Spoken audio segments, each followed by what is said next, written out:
जो महंगाई रहने दे, पर मोदी सरकार चाहिए और गणेश पुनः पर। पहले आप ये बताइए कि जैसे अगर घर में खाने के लिए नहीं है, पर्याप्त नहीं कमा पाएंगे, महंगाई की वजह से झेल रहे हैं, गुंडों से कैसे लड़ पाएंगे? कमजोर नहीं हो जाएंगे बिना खाए लड़े?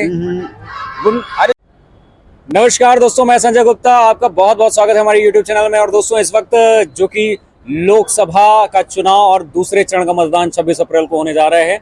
आज से प्रचार सतना शहर में थम गए हैं और इस लोकसभा क्षेत्र में आज हम भाजपा के कार्यालय में हैं और उनसे कुछ बातचीत करने वाले हैं। अभी तक इन्होंने जो मेहनत की है, उस मेहनत को देखते हुए क्या कहना चाहेंगे आप?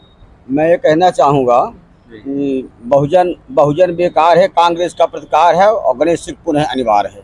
वाह वाह। हाँ, और जनता को गणेश सिंह की जीत फिर से स्वीकार है और मोदी जी का जो 400 पार का नारा है वो भी अनिवार्य है और 400 पार है।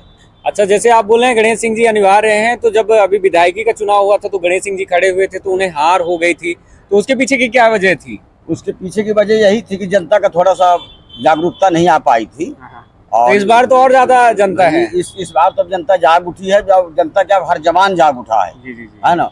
गणेश के साथ मतलब यहाँ का बच्चा सब साथ में है और गणेश सिंह की जीत बिल्कुल तय है। बिल्कुल। और जैसा कि इस बार भाजपा सरकार या आपकी पार्टी कह रही है अब की बार 400 पार, तो सच में 400 पार होगा या कितने तक जाने वाला है आंकड़ा? ये जनता की ही पुकार है 400 पार जी। हाँ, जनता का मतलब है मोदी जी का जो कार्य है वो स्वीकार है और वही जनता ही कहती है कि मतलब 400 पार जाएंगे मोदी की सरकार भी आएगी। बिल्कुल, जैसा कि आप बोल रहे हैं इस बार मोदी जी की जो सरकार है वो 400 को पार जाने वाली है। महंगाई के मुद्दों में आप क्या कहना चाहेंगे? महंगाई के प्रति सरकार किस प्रकार से काम कर रही है? हमें महंगाई से हमें गुंडा राज हटाना है। महंगाई तो हम बर्दाश्त कर लेंगे लेकिन गुंडा राज नहीं बर्दाश्त कर पाएंगे। महंगाई की वजह मुख्य है, गुंडा राज तो बाद में है। पहले महंगाई कम हो जाएगी तो बहुत कुछ हो जाएगा। महंगाई के बारे में क्या कहना चाहेंगे? जिंदा रहेंगे तो कमा लेंगे, महंगाई को झेल लेंगे, लेकिन गुंडा राज को नहीं झेल पाएंगे, इसलिए गुंडा राज नहीं होना चाहिए। बिल्कुल। लेकिन जिस प्रकार से पेट्रोल हो गया, डीजल हो गया, गैस सिलेंडर हो गया, महंगे पे महंगे होते जा रहे हैं, इस पे क्या कहना चाहेंगे? हम ये कहना चाहेंगे, मैं फिर ट्रैफिक में आता हूँ जी। यदि हमारा मतलब मानवीय रूप से फ्री रहेंगी तो हम महंगाई को भी हर स्थिति से भी फाइट कर लेंगे, लेकिन गुंडा राज नहीं फाइट कर पाएंगे। जो महंगाई रहने दे, पर मोदी सरकार चाहिए और गणेश पुनः पर। पहले आप ये बताइए कि जैसे अगर घर में खाने के लिए नहीं है, पर्याप्त नहीं कमा पाएंगे, महंगाई की वजह से झेल रहे हैं, गुंडों से कैसे लड़ पाएंगे? कमजोर नहीं हो जाएंगे बिना खाए लड़े? अरे जो हमारे पास धन गुंडा अपहरण कर ले जाते हैं, उठा ले जाते हैं, पर गरीब रहे तो कम से कम कमा खा तो सकेंगे। चलिए ठीक है। और रोजगार के बारे में अगर हम बात करना चाहेंगे तो रोजगार के प्रति सरकार किस प्रकार से काम कर रही है? रोजगार के प्रति सरकार लोगों को शिक्षा प्रदान कर रही है ना? लक्ष्मी लाडली कब देखिए, बच्चों को एजुकेशन में बढ़ोतरी देखिए, परसेंटेज देखिए सरकार कर रही। अब लोगों के पास जिसके पास प्रतिभा है ना, उसको सरकार नहीं रोक सकती, उसको नौकरी मिल रही है। अब लोगों को चिल्लाना है, विपक्ष का मुद्दा है जी। विपक्ष के पास इसके अलावा कोई मुद्दा नहीं है।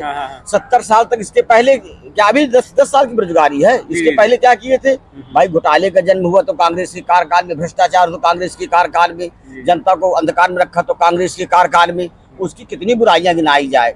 मैं तो मानता हूँ कि न बेरोजगार है न कुछ है, सिर्फ मोदी सरकार है। अच्छा, आपका नाम? मेरा नाम रामभरत केवट है। अच्छा। इस समय भाजपा में क्या है? मैं भाजपा में स्टार प्रचारक हूँ। अच्छा। हाँ, जैसे कि स्टार प्रचारक महोदय जी हैं, हम ये जानना चाहते हैं कि जिस प्रकार से मोदी जी कह रहे हैं हम बुलेट ट्रेन लाएंगे, हमारे भारतीय रेल की ही व्यवस्थाएं इतनी बदतर कंडीशन में कि समय पर ट्रेन नहीं आती, 4 घंटा 6 घंटा लेट है, तो पहले भारतीय रेलों को समय पर लाना चाहिए, बुलेट ट्रेन आना चाहिए? सबसे पहले वो जो आपने कहा तो टाइम में अनिवार्य है, पर होगा बुलेट ट्रेन भी गिफ्ट है भारतीयों के लिए, बहुत बड़ी। हाँ, कांग्रेस के जमाने में कितने एक्सीडेंट होते थे रेलवे के जी। मोदी सरकार आने के बाद रेलवे में कितना पारदर्शिता आई है, एक्सीडेंट घटे हुए हैं, कोई जनता हताहत नहीं हो रही। बहुत व्यवस्थाएं धीरे ठीक हो गई हैं मोदी सरकार आने के बाद से। और इस बार जो है पूर्णतः विश्वास है कि अब की बार तीसरी बार 400 पार मोदी सरकार। बिल्कुल, जैसा कि सर आप कह रहे हैं, तो एक सवाल मैं आपसे भी करना चाहूंगा कि आज के देश में युवा की बहुत अहम भूमिका है और युवाओं में बहुत सारे युवा जो हैं देश की सेवा के लिए तत्पर रहते हैं, सेवा करने के लिए। तो जिस प्रकार से एक योजना चलाई गई है, अग्निवीर अग्निपथ योजना, 4 साल की जो भर्ती है, उससे युवाओं में काफी मतलब आक्रोश देखा गया। उस बारे में आप क्या कहना चाहेंगे कि 4 साल ही क्यों किया गया? 4 साल की वजह से काफी युवा जो है देश में जाना तो चाहते, लेकिन उनका वो भविष्य नजर नहीं आ रहा। उसमें पीछे वजह क्या है? उसमें सर ये है कि मोदी सरकार ने फैसला लिया है कि उसमें जो प्रतिभाशाली लोग हैं 25% उनको आगे इम्प्रूव किया जाएगा। अच्छा, उनको बाकी 75% का जो भविष्य वो कहाँ जाएगा? उनको जो यहाँ औद्योगिक क्षेत्र हैं उन फैक्ट्रियों में, कारखानों में शिफ्ट किया जाएगा। कोई बेरोजगार नहीं रहेगा। वो लास्ट में उनको कहीं ना कहीं रोजगार दिया जाएगा। और जहां तक अभी बात आई है रोजगार की बात करें तो जब पूछा गया अमित शाह जी से, गृह मंत्री महोदय जी से कि रोजगार कम है, तो उन्होंने एक मतलब घोषणा की थी कि रोजगार कुछ भी हो सकता है, छोटा से छोटा काम भी रोजगार होता है। तो उन्होंने पकौड़े बेचने की बात कही थी। अब एक ग्रेजुएट बंदा पकौड़ा बेचेगा तो फिर उसके ग्रेजुएट का मतलब क्या रह जाएगा? इस बारे में आपकी क्या राय है? नहीं, देखिए, स्वयं का रोजगार भी एक रोजगार ही कहलाता है। हर व्यक्ति को इस देश में कोई भी सरकार आएगी 100% किसी को नौकरी नहीं दे सकती। तो स्वयं का रोजगार को भी महत्व बढ़ाना है सरकार को। जैसे आज बहुत औद्योगिक क्षेत्र हैं, फैक्ट्रियां हैं, कारखाने हैं, उनमें बहुत से नौजवानों को नौकरियां मिल रही हैं। गवर्नमेंट सेक्टर में सबका संभव नहीं है। और सर आइए मैं आपसे कुछ जानकारियां लेना चाहूंगा। और जिस प्रकार से महंगाई बढ़ रही, महंगाई में बहुत बड़ा हाथ होता है गैस का, पेट्रोल का, डीजल का, बिजली का। तो आखिर ये क्यों लगातार बढ़ता जा रहा है और लोग जिसकी वजह से काफी परेशान हो रहे हैं? आखिर इस विषय में सरकार ने कितना काम किया है? देखिए, सरकार जो है इसमें सोलर प्लांट भी ला रही है और सब इसीलिए ला रही है कि जो बिजली का दाम जो बढ़ रहा है, आधुनिकीकरण इतना बढ़ रहा है, इलेक्ट्रिक गाड़ी आ रही है और जो पेट्रोल का दाम ऑलरेडी जो है तो उसका यूज नहीं होगा। इलेक्ट्रिक गाड़ियों का जो आ रहा है तो उसमें बिल्कुल जीरो खर्चा हो रहा है। 100 किलोमीटर चलिए 5 रुपये में इलेक्ट्रिक गाड़ी भी आ रही है। तो ऐसा कुछ नहीं है, महंगाई वगाई एक विशेष मुद्दा अब नहीं रहा। अब देश का मुद्दा है, देश के मुद्दे की बात करते हैं अपन लोग। ये विधानसभा चुनाव नहीं है कि अपन लोग छोटी छोटी बात करें, अपन देश की बात करें। आज से ठीक 10 साल पहले अगर पाछे जाएं आप, तो यही पाकिस्तान हमारे भाइयों के मुंडी काट के ले जाते थे और लात मार के उसको फुटबॉल बना के खेलते थे। जब से भारतीय जनता पार्टी आई, मोदी जी आए, तब से आप स्वयं, अब मीडिया वाले हैं, आप स्वयं इस बारे में जानते हैं कि एक भी पाकिस्तानी हो, अच्छा एक भी आतंकवाद कोई भी हो, आंख नहीं उठा के देख सकता भारत के खिलाफ। ये स्थिति बनी हुई है।